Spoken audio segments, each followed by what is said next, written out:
Hello, another day, another mini vlog. For today's video, samahan niyo lang sa aking day of serye, number 2. As an international flight attendant, living and based in Doha, Qatar. Samahan niyo lang ako sa aking day in my life for today's video.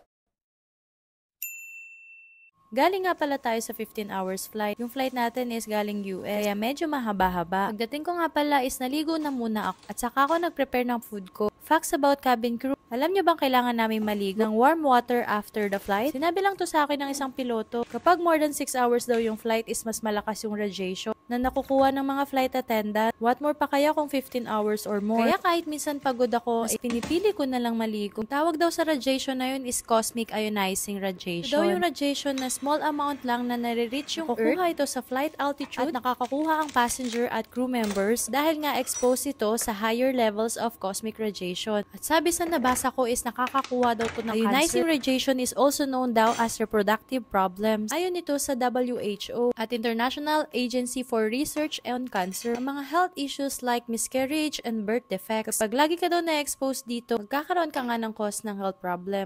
Dahil nga kaming mga flight attendant kung saan-saan kami lumilipad, dahil nga minsan matatagal talaga yung flight namin, kami nga mga flight attendant ang mas pro sa gantong radiation. Pati na rin yung mga pasahero, pero kasi ang mga pasahero is minsan lang naman mag-travel. At kami talaga, yung trabaho namin is lumipad sa ere. Hindi literal na ere, kaming mga nakasakay sa eroplano. Isa lang naman tong good to know para sa mga flight attendant. At sobrang nagtithank you ako sa kapitan na nagsabi sa amin nito.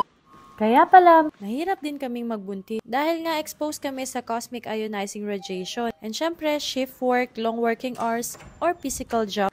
At sobrang delikado talaga kapag nabuntis kami. Kumbaga kung di mo alam tapos lumilipad ka pa nabuntis ka. Kasi magkakaroon ka talaga ng miscarriage. Kasi ang isang flight attendant is grabe din naman kasi yung trabaho. Heavy lifting, standing for long periods of time, and bending a lot. Kasi pag nagsuserve kami ng meals, nagbe-bend talaga kami or umuupo minsan. Sabi nga sa nabasa ko, para daw ma-reduce or ma-improve yung reproductive health among crew members, try to reduce physical jobs demand, including standing for long period of time, heavy lifting, and bending from the waist. Isa rin daw yung pagbibid ng mga flight to reduce circadian disruption exposure. And syempre, baguhin yung lifestyle, maging healthy. Pero kami mga flight attendant, mahirap din kasi makuha talaga yung gusto naming mga flight minsan. Siguro kung ibibid namin yun, makukuha namin, pero hindi naman lahat nakukuha. Para daw maiwasan namin yung radiation exposure, kailangan daw namin itry bawasan ng mga working time on long flight. Kasi ang mga long flights like ultra long haul flight namin, flights at high altitude or flights which fly over the poles, yun yung mga nagkakos ng radiation.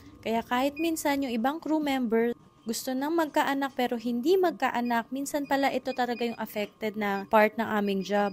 Kaya hindi biro maging flight attendant. Kaya sa mga nangangarap maging flight attendant, at least now you know kung ano yung magiging risk ng pagiging flight attendant nyo. Actually, ngayon ko nga lang din nalaman to. Kaya kung kaya natin maging healthy, gawin natin. Like yung mga lifestyle, baguhin natin. Actually, ngayong 2024, tinatry ko talaga maging healthy. Kasi para rin naman to sa self ko. Para sa future family ko. If ever na magbibuild na ako ng pamilya. Ang inisip ko nga, i-target ko talaga is everyday off, magji-gym na. Kahit mga 1 hour lang or 2 hours. And syempre, iwasan yung mga pagkain na dapat iwasan. At ayun nga, tinatry ko pa rin na wag na mag-rise para lang talaga hindi na ako tumaba. Actually, 60 kilo na kasi ako at hindi talaga bumababa yung kilo ko kahit hindi ako kumakain. Kaya ngayon, naisipan ko na lang mag-gym.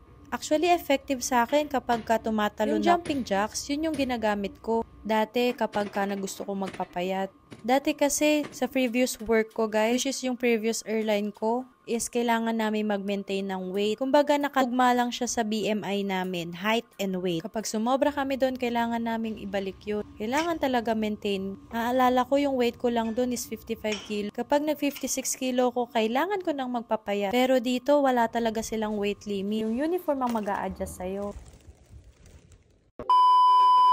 By the way, first meal ko nga pala to, gagawa ako ng carbonara. Sakto, bumili ako nitong creamy mushroom soup. Ganito rin ba kayo magluto ng pasta? Palpak, minsan okay kapag binabagsak mo na. Hindi naman ako magaling magluto. Madalas talaga niluluto ko lang is yung mga madadali lang, lalo na kapag may mga flight is hindi na kami talaga nakakapagluto. Kaya minsan kapag off ako, niluluto ko na yung kakainin ko before the flight. Fini-freezer ko na lang para meron akong kakainin na. Ipapainit ko na nga lang. Ayan, chinek ko na nga kung malambot na yung pasta natin.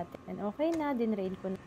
Magamit pala ako ng butter kasi ayoko na rin minsan gumamit ng oil para healthy kahit papano. Ginisa ko na yung bawang sibuyas at ginamit ko yung tuna. Maanghang nga pala tong tuna na nilagay ko kasi mahilig ako. No? Gusto ko talaga maanghang sa mga pagkain. Pero hindi naman yung super spicy. Basta maramdaman ko lang yung anghang niya.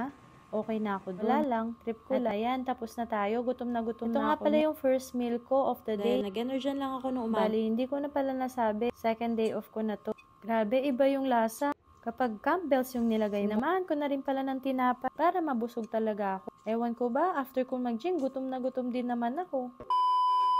After kumain is naghilamos na nga ako kasi gabi na. Hinapin ko nga pala tong binili ko dun sa US. Itong Aveeno Calm Restore and Cleanser. At dahil nga tinatry ko sila, sana effective sa akin. Dahil nga nagpalit na talaga muna ako ng skincare. Nag-edit na nga muna ako at naglagay ng mask. Tinanggal ko na yung mask ko at tuloy-tuloy lang ako sa pag-edit at naantok na nga ako nung time na to. Kailangan ko na nga rin matulog dahil bukas may flight na naman tayo. Meron lang kasi akong 2 days off. Ayun lang yung araw natin for today. If may question kayo about flight attendant, just comment down below. And follow nyo na rin ako sa mga social media account ko. Yun lang, bye!